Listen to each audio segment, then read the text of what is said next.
You have to get a shidduch. I'll be okay. You won't care if I wear something. Okay, we're online, ladies. Do you have don't say yellow that. string? Yellow string? Yeah. Smiley face yellow string. Okay, well, guess what? We're going to learn, okay? But it's good to have a joke beforehand. As a matter of fact, This is you know, my first there's keeper. a whole Gemara about, There's not the time I can I think it was Rabbi, before he began a shir, he would start off with a joke. And then there's a whole chassidus on it, you know, that before beginning the shir, he would tell the joke. And the Indian was... Is that a rabbi joke book? No, but it's actually it's a good idea. Because my friend came up with that idea. He said we should do it. Yeah, it's a good idea to have For one. every parsha. One of my rabbis from seminary sends out his author emails. She says that,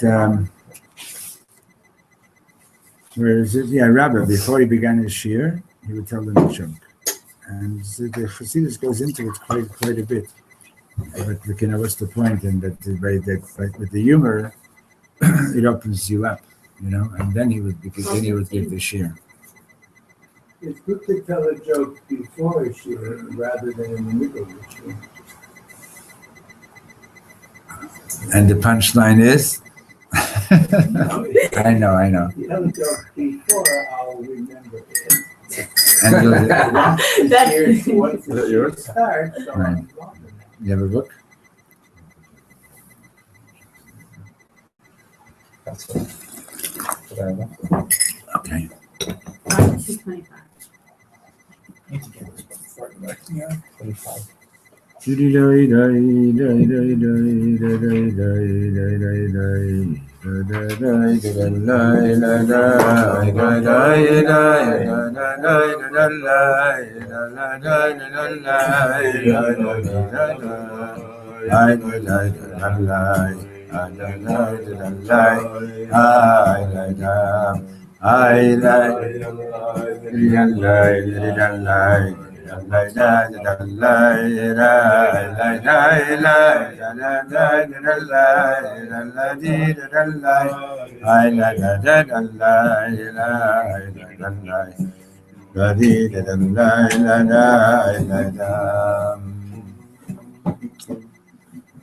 The Babbage and the Gunam are like, you know, like horse riding type of sounds, you know, like barroom sounds. A lot of them, like, you know, were taken from there. You know, these Bali Chuba, they come back from the bar and they say, no. Was that the Is opening that a joke? joke? No, just to tell you the truth. You know the one? How's it go? How's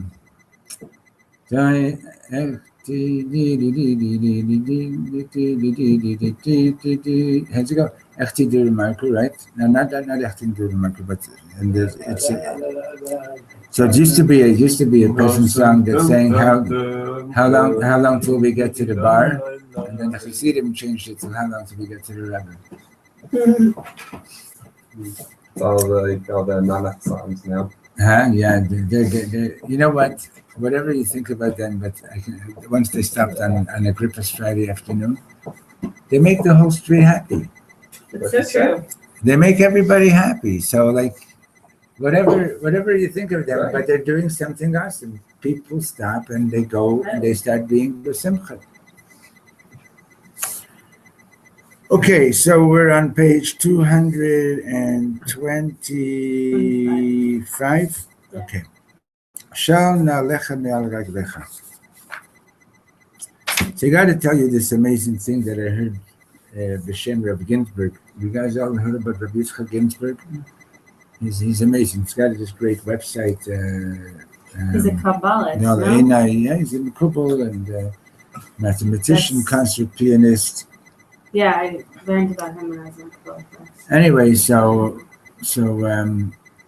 he said that Bereshis, right, the first word of the Torah, shows up in every Chumash. Okay, so how does Bereshit show up in Sefer Shmot? So the gematria of Shal Ne'alecha Me'al Raglecha, take your shoes off your feet, is equal to the gematria of Bereshit. Was meint das zu sagen? What does that mean to say?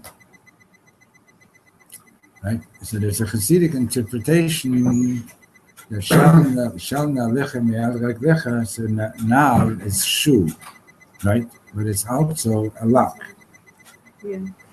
Take the lock off your habits. Right? In other words, habits are actually a good thing, and they can also be a bad thing. In other words, if it keeps you, it's like like the story about this Yeke. He's on the bus going home, and he calls his wife, and he says, "Chana, I will be 15 seconds later today." So she says, "Why? What's the matter, Herman?" And he says, "Tonight we're saying Talu Moto Livrocha."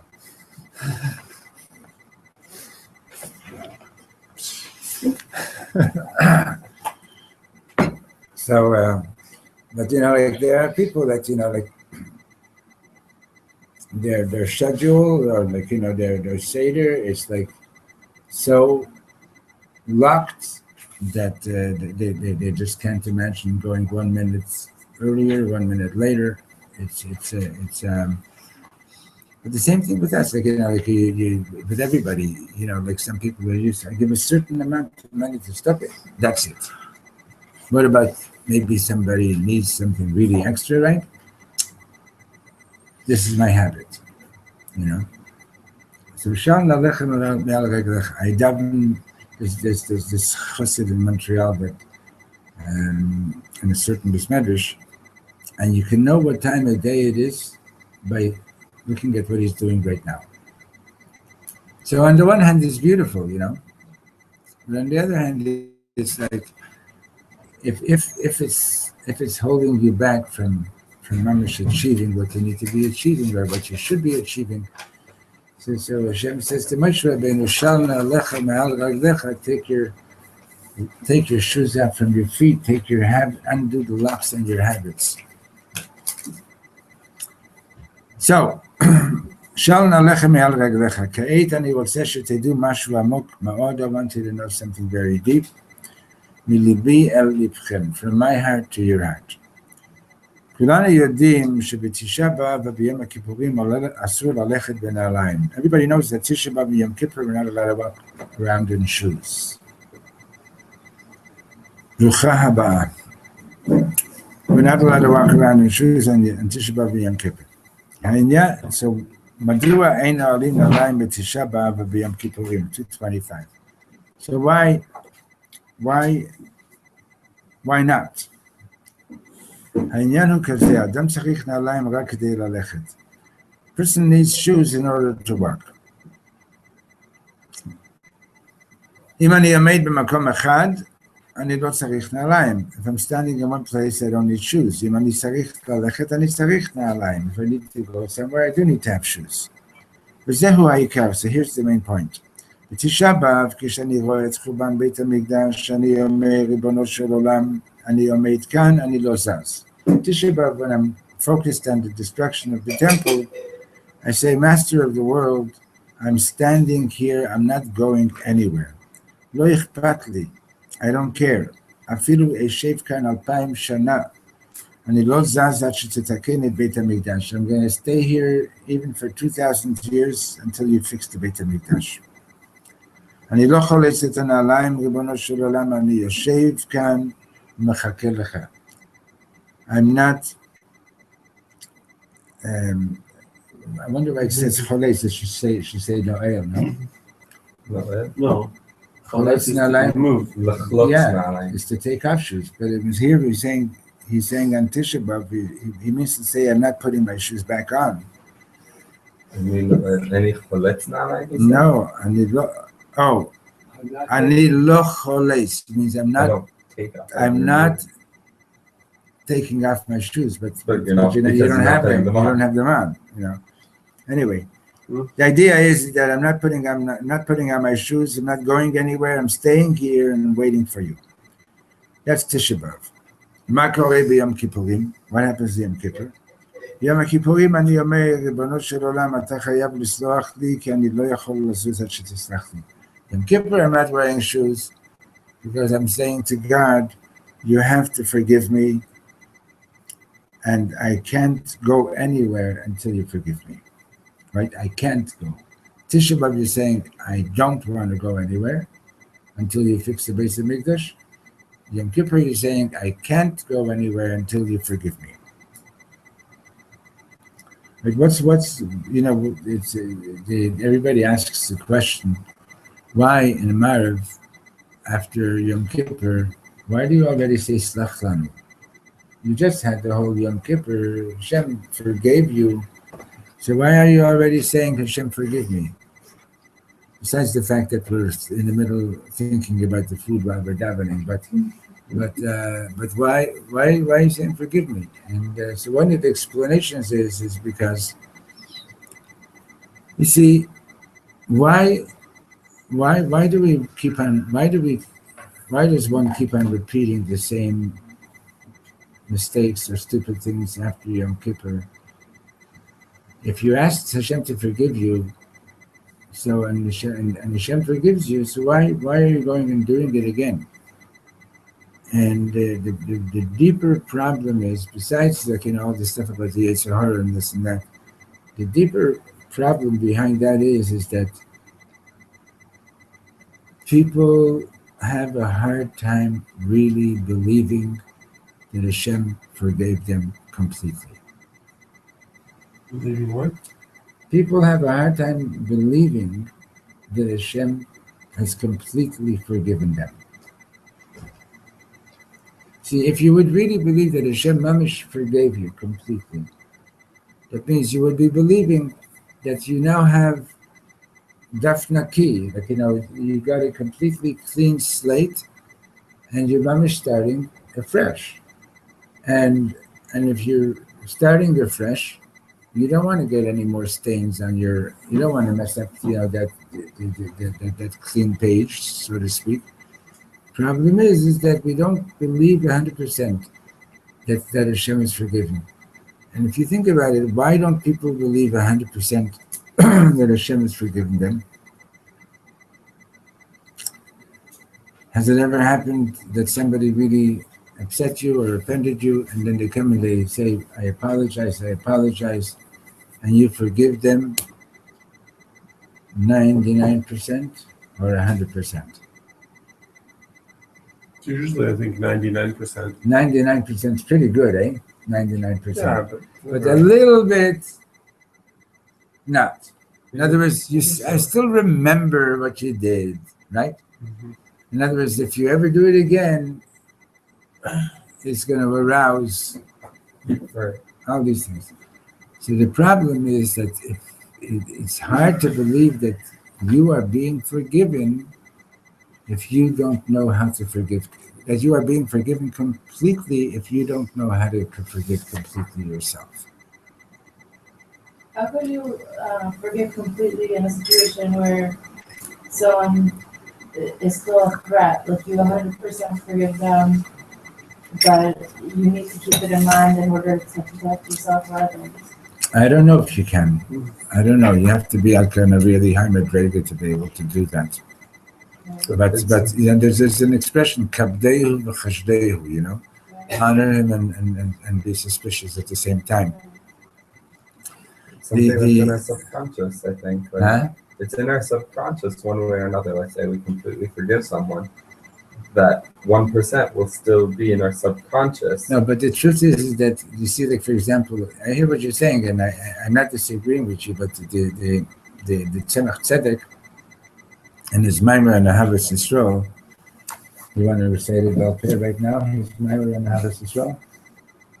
You want to, but it's okay. You don't want to interrupt. You have to sing a niggun first. Okay. So he explains, here, let's ask, that's a great Maimer. I think I said it. Yes, you did. And at the end of the day, eating supper, or if you want to be fancy, since you were hanging out with the Brits, they call it dinner. Call it dinner. I call it dinner. Oh, you're also fancy. You're from Toronto. I I mean, your mother's from Right? Toronto. Because we're Canadian. I call it but sooner. better. Anyway, Talking to children, you say ding ding. anyway, you didn't do all the things that you should have done today, let's say. Never happens, of course, with some people like you, but happens with me all the time, right? And or sometimes it might even happen that you did something that not so proud of, right? And you finish the meal, and out comes this wonderful dessert, right? How many times have you said in your life, I don't deserve this because I didn't live up to my standards today, and you send it back to the fridge? Huh? If there's dessert on the table, absolutely not. You love Dessert. yourself enough, right? You love yourself enough that you forgive yourself for the mistakes or for the shortcomings that you had today. And you say, yeah, I'm not perfect, but I love myself anyway, and I'm going to have the dessert. Nachon? Totally normal, right? I don't make a connection between dessert and my shortcomings. No. I don't make a connection. You don't even bother. That's right. Right. Dessert is dessert. Kodesh Exactly. Kodashim. I give myself conditions for things that if I want to go do something, I need to do the dishes first, and then I can go do that. If I want to eat dessert, You're before going to I make eat dessert, I someone need very to clear happy. off the table. You're going to make because, some girls I have going to dessert have a there. very, some girls going to be very happy to have you as a husband. That's what the Shem. Right? But that's how you raise children. But one second, but what's the point of the Tzemach Tzedek? The point is, the same way that you're willing to love yourself, even though that you know that you're not perfect, right? So too with another person. Don't hold them to a higher standard of perfection than you hold yourself. For humans, Understand? we make mistakes. Yeah, but that's how we are. For myself, I love myself enough that I forgive myself for my mistakes, or even if I don't, I can ignore them. But for another person, it's a lot harder to overcome that. And I guess Anyway. it comes to the terms that like I'm not perfect and nobody's perfect, and like can't walk around thinking that other people are perfect. Right, and don't make but mistakes. without criticizing you, if somebody offended you today, are you gonna be as fast to give them dessert as you are gonna be to take your own dessert? No. No, but, okay, that's the point. In other words, so we have to the same way that you're not going to hold yourself back from treating yourself to a nice dessert. Don't hold yourself back from doing it for another person, even though they didn't do so great today. Okay, so the point over here is like this. Let's go back to this. So we're talking about Yom Kippur. We were talking about why after Yom Kippur you're already saying Slach, because if we would really trust that Hashem has forgiven us completely, 100%, we would very likely not go back to doing the transgressions. But since I don't believe it 100%, so therefore I still have a residue of the hate. You understand? I still feel that remaining. I still feel that I have some kind of connection with it still, because how could God have forgiven me completely, right? If I don't believe that Hashem forgave me completely, that means I still feel connected with it. But no, we need like Hashem's forgiveness in one aspect, but we then need to do the process in order to change ourselves so that we don't do it again.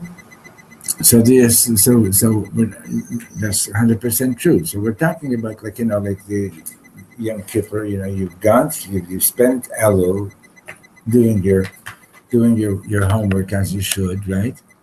And still, you've done all the steps in the process, etc., and still, it's another level to really believe that Hashem is forgiving you completely. Right. You know, And that's part of the process as well. Like the that's tension. sort of like the that's what's to seal it and to make it real. You know. Okay. So on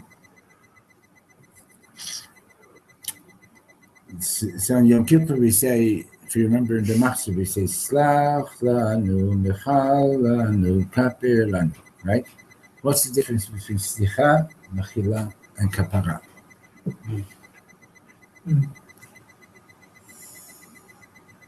I think you have forgiveness, atonement, and sacrifice. No, well, Kapara is actually atonement. But Slicha is forgiving. No, forgive me. Mechila is a higher level of forgiveness, and Kapara is atonement. So let's say, for example, somebody stepped on my toe, and they say Slicha. Okay, Ani soleach lecha, I forgive you, but do me a favor, when you see me coming, can you walk on the other side of the street? Right? Mechila is a higher level. I forgive you, and Be more careful. be more careful. I don't mind if you walk on the same side of the street as I do. Right? Kapara, atonement, like a friend of mine once pointed out, is atonement is like 3 words, at 1 mint. It's like going back to being at one the way we were before anything happened. Right? So kapara is like, it's like you don't even remember that there was something offensive.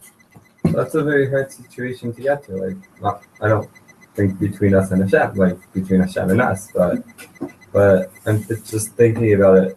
There's, yeah. Well, you're right, but so is we have to do the So of course, so I'll give that person the respect and honor and love that they deserve. But like, if I'll be able to be as close to that person as I was before, yeah, I won't cross the other side of the street. I'll say hello. I'll talk to the person. You're raising a very important issue, and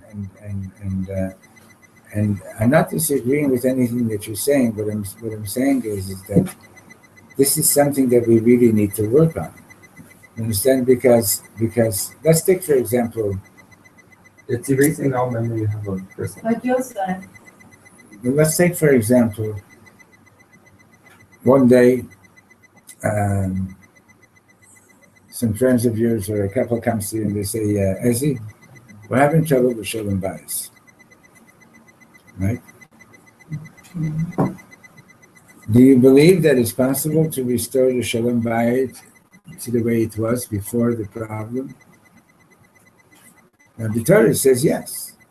But that's a real big avodah. I agree with you. It's a real serious avodah. It's not pashut. Right, but if not to the way it was before that, to the way it will be after it. No, but I would say even better. Right, it will be even better. Look, than what it was before.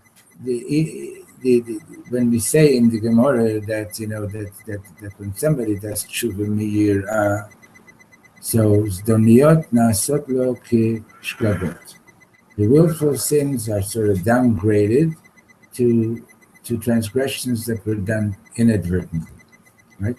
But if you do tshuva meyahava, then the zidonot are transformed into zchuyot, into mitzvahs. Okay, and you got to think about that. That right at the very transgression itself, when you're doing tshuva meyahava, gets transformed into it becomes like a mitzvah. There's a famous story in the Gemara about a guy who went into the Beis Hamikdash. He basically was walked out of the Beis Hamikdash with like precious items, and then when the Romans were destroying the Beis Hamikdash, so this Yid, right? He was bringing out there were all these gold menorahs and everything, right? And then at the last minute, when he was about to go and get the last one, he refused, and they killed him, right? Yeah. They look. It's Is that out of Ahava? That I don't think the Gemara is talking about whether it was out of Ahava or not, but there's a famous there was a famous story in the Gemara about this guy that I forgot his name, Ben Berdaya or something like that. This guy had been with every prostitute that was around, and then he heard about the story. Then he heard about this like super high class prostitute that you had her price was like 400 gold coins, not cheap, right? And he goes to her, huh? I don't know. Yes, I don't know what the going rate was back then for prostitute. Gold coins per hour. Anyway, he goes to her, and she said, and he starts to spend some time with her, and in the meantime, all of a sudden, she let go of some gas, Veloshnoki, FART, Okay. and that he got turned off. So now she's like all upset, and he's got a reputation too. So she says to him, so he's putting his clothes back on, he's leaving, and she says, "You'll never do, just like you can't put that gas back into my body, you're never gonna do tshuva." And he went out, and he went out into the field, put his head between his knees, and he cried, and he cried, and he cried, and he cried, and he cried until his soul left his body. And then there was a heavenly voice that came out, and it said, Ben Berdaya, whatever his name was, welcome to Gan Eden. It's an amazing story, right? It took an expensive hoo-ha to get him to do tshuva, but so it's possible. And he did total tshuva. And then one of the chachamim who was telling the story, he was saying, that he was basically jealous because he said some people spend a lifetime trying to do tshuva, and some people like Mamish can do it in one moment, But in any case, back to what we're talking about. Let's go back to the text a little bit, okay? So Yom Kippur, we're basically saying, Hashem, I can't go anywhere. Tisha B'Av, we're saying, Hashem, I refuse to go anywhere until you fix the Beis HaMikdash. So I don't need shoes. I'm not going anywhere. Yom Kippur, I'm saying to Hashem, I can't go anywhere until you forgive me. In other words, I need to know that you're forgiving me. Because if I can't go on with my life carrying that weight of all my transgressions, I just can't, Higiya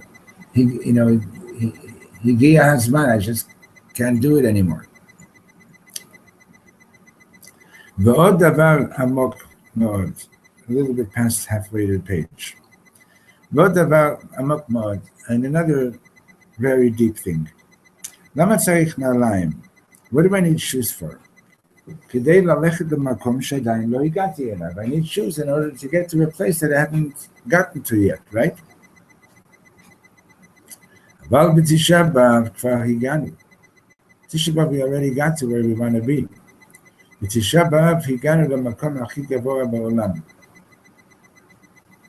תשעה באב, we've gotten to the highest place in the world. Now, if you heard that correctly, you would be lifting your eyebrows right now, like Michal is lifting both of them. And you see, he's very good at lifting the eyebrows. Baruch Hashem. And Can you pick on him? can you practice lifting your eyebrows? Oh, good. Okay, good. He's also from Toronto. He knows the In order secret. to get on his level, you have to wait for No, they're both from Really? Toronto. They know they know the secret. Okay, so and also he hung around with like, some British kids recently, so they also lift their eyebrows. But anyway, so the what's pshat that we've already gotten to the highest place. So he explains it, because Tisha B'Av Ba'atzmo Me'ir Oro Shel HaKadosh Baruch Hu B'li Klum, B'li Kelim. Tisha B'Av, God's light is shining without any vessels. In other words, the illumination that one would have in the Beit HaMikdash is coming through a vessel, right? Everything, there's orot and there's kelim. There's lights and there's vessels, right? So now, normally, you don't see the light if you don't have the vessel, okay? Tisha B'Av, the Beit HaMikdash is destroyed, and you get to connect with the light without the vessel. How is that possible? That's what it's about. That's what you're doing. Here's an example. Imagine, Shani Oiv Ma'od Isha, I love a certain woman very much. Upitom hi ozevet oti, and suddenly she decides she's leaving. Ma ani oseh? What do I do? Ani lo misugal la'azov et hamakom, I can't leave the place where I was with her. אני פשוט עומד שם, I just stay there, כאילו דבוק למקום, as if I'm glued to the place, right? מדוע? Why? Why can't I move? משום, page 226, משום שאני מקווה שאולי היא תחזור לחפש אותי, because I'm hoping that she's going to come back and look for me.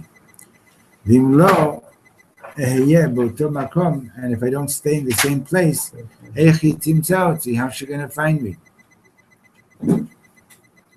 כי ברגע שהיא אומרת, אני לא רוצה לראותך לעולם, as soon as she says, I don't want to see you again, וברור לי שהסיבה לכך היא אהבתה הרבה אליי, and it's clear to me that the reason that she said that is because she loves me so much, הרי אם אעזוב את המקום, אהיה טיפש, so if I'm going to go away from there, it will be a very stupid thing for me to do that.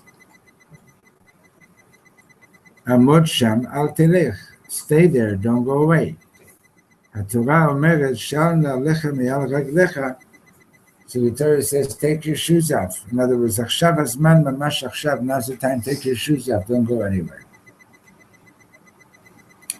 So you realize that this is not the common way that we normally think, okay? So you really have to think about this, like, like what's going on over here. And we've been learning all these weeks. The whole Indian of Churban Beit HaMikdash is, it's not that Hashem doesn't love us. It's on the contrary. It's because Hashem loves us so much that He took away the vessel. Because Hashem loves us so much, He still hasn't forgiven us for almost 2,000 years. Because the relationship means so much to Him. So in Tisha B'Av, when you realize that the relationship means so much that Hashem has left, well, Hashem, I'm not going anywhere without you. I'm staying right here. And if I'm staying right here, I don't need my shoes. Right? This is deep stuff. Yeah. It is. Like, every so often, like, you like this is not, the truth is that what Reb Shlomo is saying over here is all based on deep Chassidus from Reb Nachman, from the Rebbe, from Dr. Rebbe. There are people who actually, like, think deeply, and we all can learn to be deeper and deeper. There's a mimer from Dr. Rebbe, and Shir Ma'alot Ma'amakim Karaticha Hashem, right? And that whole mimer was also about, like once Reb Shlomo said, one of the things he can't stand, like, one of the things that's the hardest for him to tolerate is when people are being shallow. Sometimes people are just so shallow, and you have an opportunity to have real depth in your life. Why are you being shallow? Like, I'll admit, I was in shul this morning, right? If you ask me, was your davening shallow or was it deep? I'm not going to answer you, okay? I'm just raising the question, right? But if you think about it, I went to shul and I davened, and then I was at the kiddush. Which one is it? Which one of those two were you more present in? The davening, of course. Of course. Right? Of course it was the davening, right? But you understand the point. You understand this, that, like, like once the Berditchever is sort of an uncharacteristic story. The Berditchever went over to one of his Talmidim after Shachris, and he said Shalom Aleichem to him after Shemoneh Esrei. So he says, Rebbe, I've been here the whole time. Why are you saying Shalom Aleichem? So he says, weren't you just davening Shemoneh Esrei? So he says, yes. So he says, weren't you in Paris?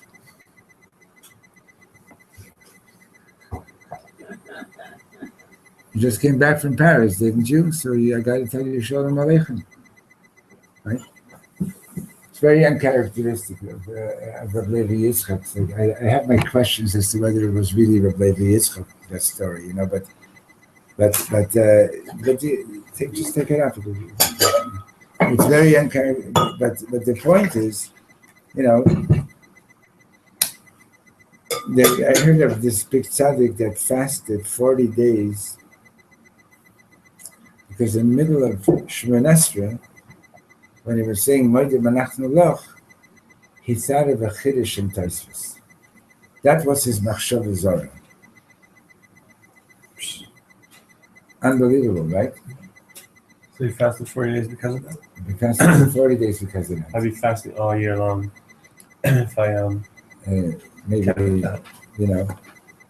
you better get some garlic from the pig in the ben, so it counts like 84 fasts, Oh.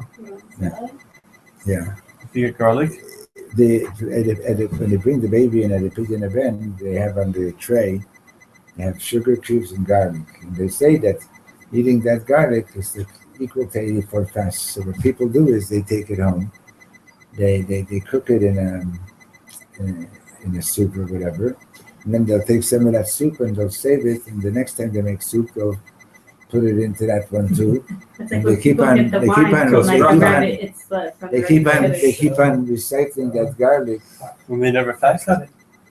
No, that doesn't release you from Yom Kippur, but I'm just saying, but when you read, the first few chapters in the Tanya, he brings over there, like according to the Arizal, how many fasts you need to do for this and how many fasts you need to do for that. It's mind-boggling. When I was a bocher in yeshiva and we'd get to those chapters, I'd get so discouraged, thinking that, I'll never be able to fix all that, right? And I don't even know if I'm going to live long enough, even if I were to fast every day the rest of my life. I wouldn't be living long enough to make up all those fasts. But tragically or sadly,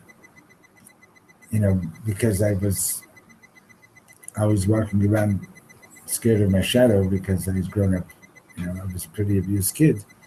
So I didn't have the courage to speak to anybody, so instead of speaking to somebody, I just stopped going to those classes. And eventually I found out that the point of Dr. Rebbe bringing that into his writings is not to make you feel, I'm terrible, I'm never going to be able to fix it, and so on. But rather, it's to break the egotistical yesh. In other words, we all have a problem with ego. we think that we're a yesh. They say that in Chabad, the biggest insult is to be if somebody would say to you, "You're a yesh," that you're not achieving bittul. So the point is to know that, yeah, I know 55 pages of Talmud by heart, halavai, and I can give a shir, and I can do this, and I can do that. Don't show off. Think about there's plenty of things that the person's messed up on, and just pray that you're going to be a Jew. Also, he also says the next day that we're really not allowed to fast in this day. Right. So he's 100% true. Right. Sure Yeah, that was very correct, Shira. Correct. He says that nowadays, he says that was back then when people can handle it. Nowadays, if you're fasting, and as a result of your fasting, you don't have the energy to learn properly and to do mitzvahs properly, not only are you not doing a mitzvah, you're doing an avera by fasting. But he waits like a day for people to get that part. You're freaking out for one day, how the heck? And then he's like, and now you can have it. Shira, you're awesome. Thank you. Anyway, so okay. Why did we start talking about fasting? Eat garlic from Pidyon Ben. Eat garlic from Pidyon Ben. Why did we talk about that? Because of all the fasts. But why did we talk about? Because there was a rabbi who fasted because he was thinking. That was his machshavot. That was his machshavot zarot, right? So the thing is that to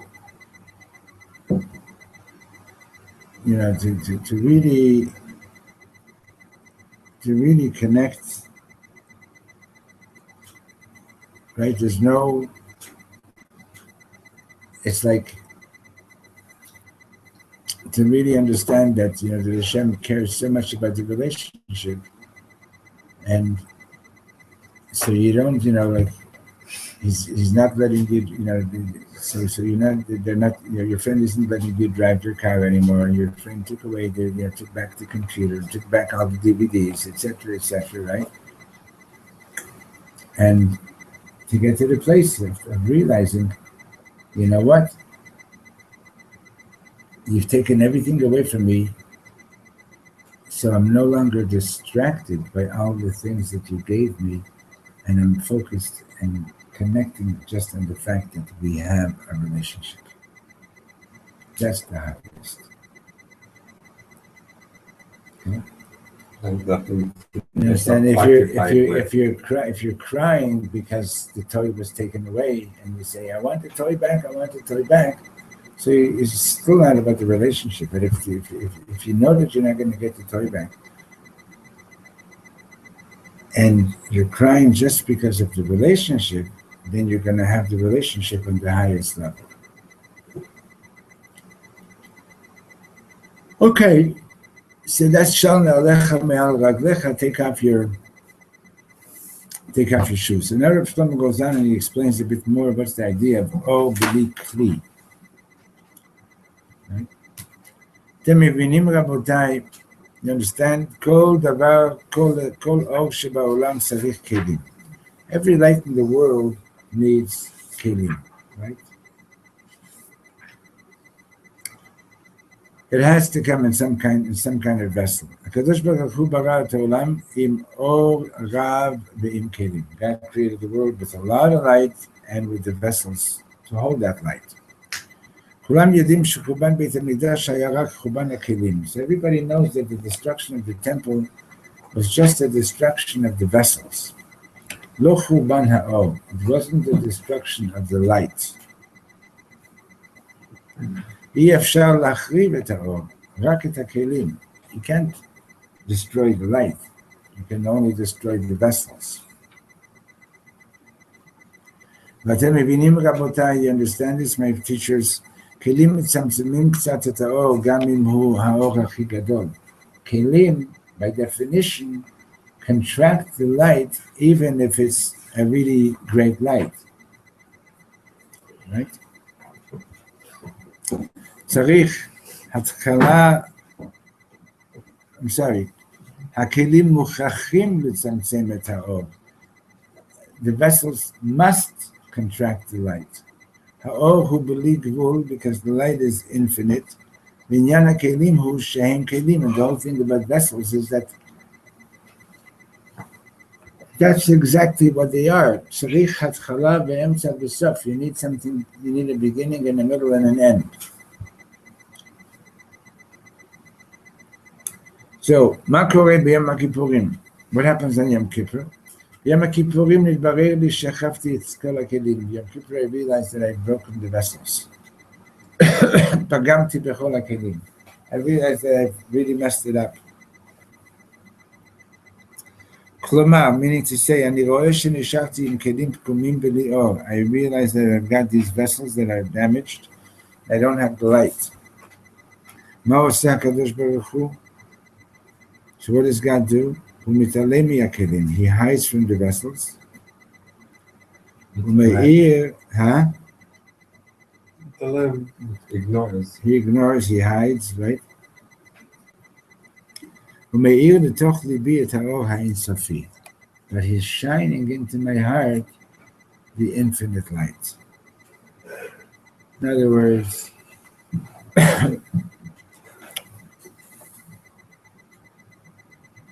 The vessels and everything. the vessels are gone. The only thing you can connect with now is to find that infinite light within. מה זה קודש הקודשים? What is the Kodesh HaKodeshim? The Holy of Holies, page 227. מדוע אנחנו אומרים על קודש הקודשים הארון אינו מן המידה? The Gemara says that the Aron HaKodesh did not take up space. Without measurements, huh? It's without measurements. Because if you calculate the wingspan of the two Kruvim and the size of the Aron, you get a width that is greater than the width of the room. Okay? So the Gemara says, how could you fit, let's say, 30 amot into 20 amot? By the laws of nature, you can't. What? Like Mary Poppins died. Like she could fit so much in it, and it was just a little bad. You know what I'm talking about? I heard of Mary Poppins, but I didn't see the so movie. Yeah. Her bag's like infinite. A magic bag. Yeah. Like she I pulled out, understand what she's everything saying. from it. It's like when So- Judy does interior designing, and then Yeah. she came with the bag and it had like a couch in it, Yeah. Lamps. I understand. you know? That would be a trip. It'd be fun. Anyway, To make it so the thing is like, so what's happening here is so the Gemara says that Aron HaKodesh eino min hamidah. It's that the laws of space do not apply to the Aron HaKodesh. In other words, the limitations of space did not apply to the Aron HaKodesh. Kodesh HaKodeshim היה בלי מידה בלי סוף. It was infinite. Klumar, meaning to say orot b'li kelim. It was lights without the restrictions of vessels. כשהכהן הגדול נכנס לבית קודש הקודשים, when the Kohen Gadol went into the Holy of Holies, הוא השיב לעם ישראל את האורות בלי כלים. He was bringing back the light that is beyond vessels. מה קורה בתשעה באב? What happens on תשעה באב? בית המקדש וכל הכלים שבו נחרבו. בית המקדש and all the vessels were destroyed. ומה נשאר? So what's left? נשאר אור בלי כלים. מאותו אור בלי כלים נולד המשיח. From that light without vessels, that's the birth of Mashiach. Now,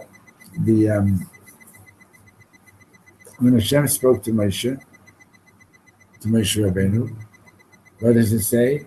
Where was the call coming from? Where was the voice emanating from? Where did The bush. in the Mishkan. Mibein Shnei HaKruvim.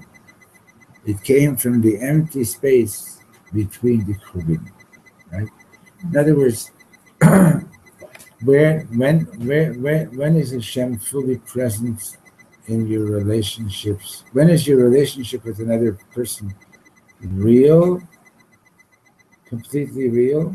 When you have that empty space between you, meaning to say there's nothing, there's something infinite there. It's not dependent on time or space. And that's,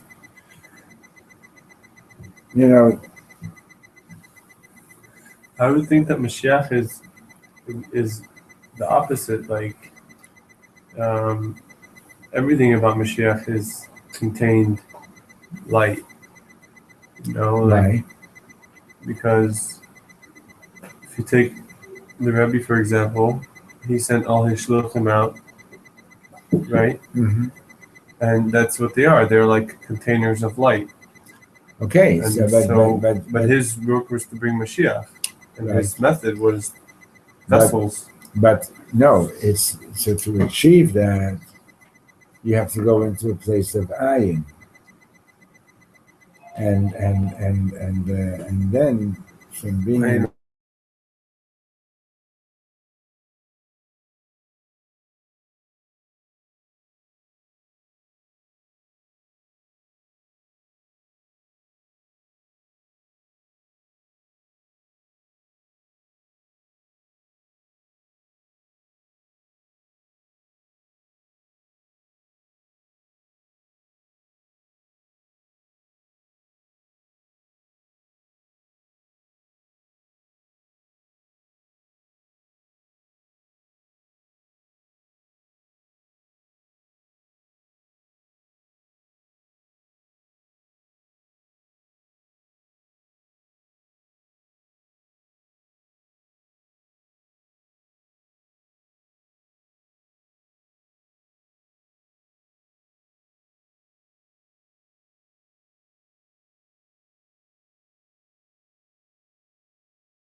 inconceivable for us to conceive what you're talking about.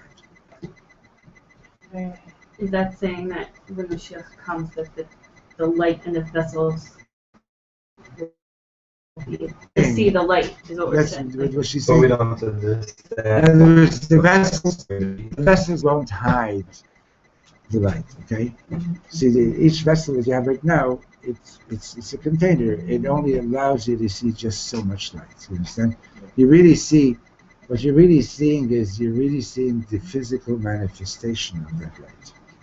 Well, what if it becomes a stage where the water is able to be the vessel? There doesn't need to be a glass there. The water is The water is the itself. vessel as well. Right. I'm saying that it's such a level of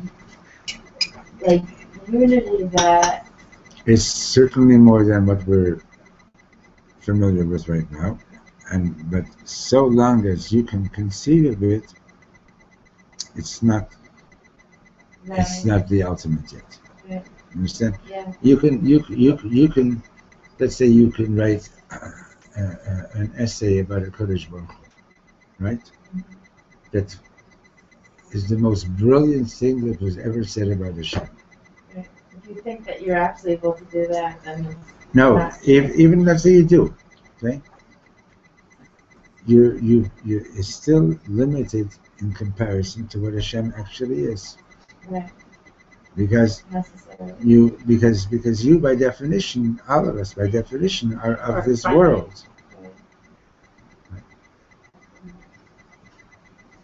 Okay, Mr. Hashem, we're going to learn tomorrow also. Then next week it's going to be there's two weddings next week. There's Esti and Yossi Jibin.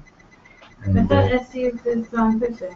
Esti's is she's one day before Ben's, I think. Huh? So that's Tuesday. They weren't She's getting married on Tuesday, two Ben- blocks. Ben- They were getting married on two blocks. Tubab is Yeah, this I week. know. That's Then what I'm Tubab saying. tomorrow. night.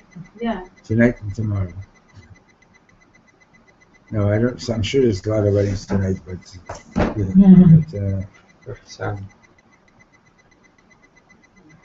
So next week they aren't classes? so Sunday there's going to probably be. I don't know about Monday. Okay. And Mr. Shem, we're going to probably be here for Shalosh Shudas this week. Are you going to be up in spots for